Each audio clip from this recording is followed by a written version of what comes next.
road again. Just can't wait to get on the road again. Oh, you caught me. Hey, recently my mother and I went back to the Ottawa Valley. Let's take a look. As you may remember, at the end of June, my sister Kim and I went to Renfrew to attend our cousin's wedding. But this time around, I went to the Ottawa Valley with my mother. When Kim and I visited, we stayed at the Days Inn, but when Mom and I were there, we stayed at our cousin's RV. That RV is located at Cedar Beach Resort in Mink Lake. Even on the windiest of days, Cedar Beach is beautiful. Hold on to your hat, Mom. When we first arrived, Cousin Kathy gave us some hearty sandwiches before heading to her daughter Erin's place, where we met her dogs, Bella and Buster, who've cornered the market on being so damn cute.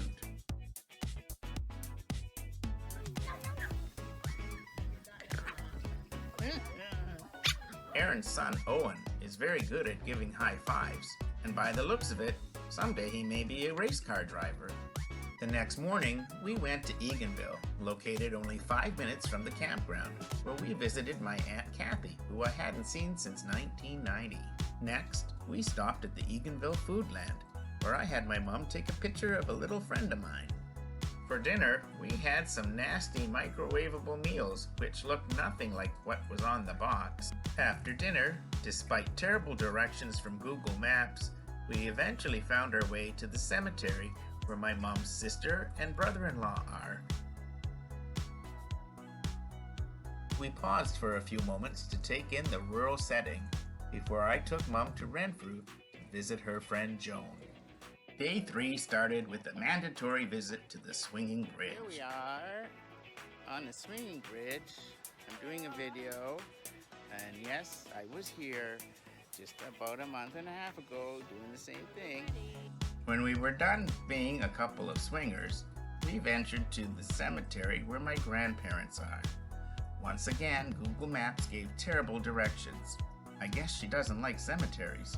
Next on the agenda, Mom visited her friend Kathy while I took in the sights of downtown.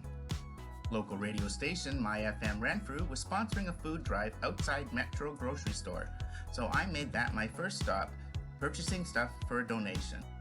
I've passed through downtown Renfrew many times, but on this particular day, I was awestruck by the magnificent buildings and the architecture. Although it looked like a small shop from the outside, A Sense of Country is actually a very large gift store that features old-fashioned candy, vintage pieces, unique gift items, and so much more. Later in the day, we returned to the campground, where I brushed up on my barbecuing skills, with delicious, mouth-watering results. While Mom visited relatives, my game plan for day 4 was to spend the night at our friends Dan and Sarah's. It took me a little longer to get to their place because along the way I kept stopping to take pictures of the beautiful scenery.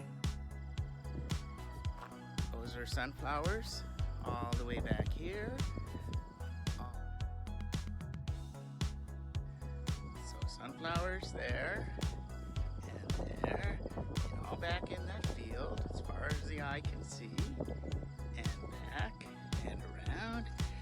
Oh no, we're not done yet. There's still more. And more. And more. Unbelievable. Wow. Dan and Sarah live in rural Renfrew in a home they share with son Mark, dogs Axel and Ben, and Tater the cat. Our hearty meal included corn on the cob and beer can chicken.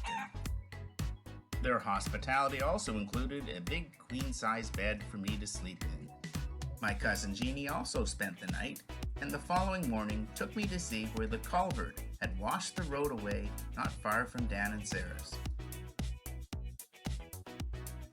I then returned to the RV to pick up Mom. We went to Kathy and Ernie's, who had invited all their siblings to join them for a meal and to visit with Aunt Joan and Cousin Ken.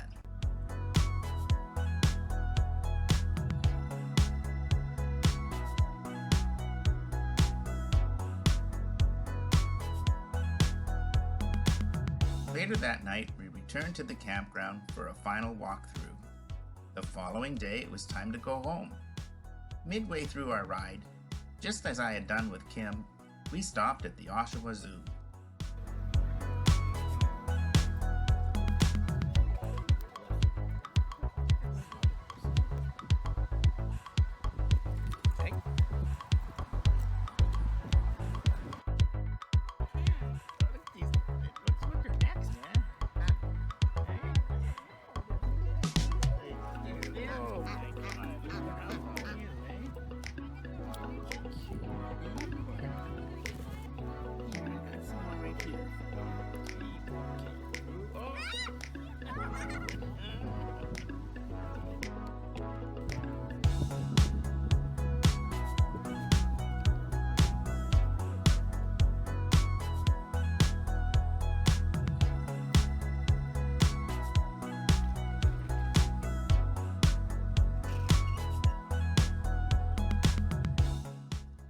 And there you have it. 2 months, 2 trips, 2 renfrew. What a wonderful place to call home. I can hardly wait to go back again. Whatever the heck that means.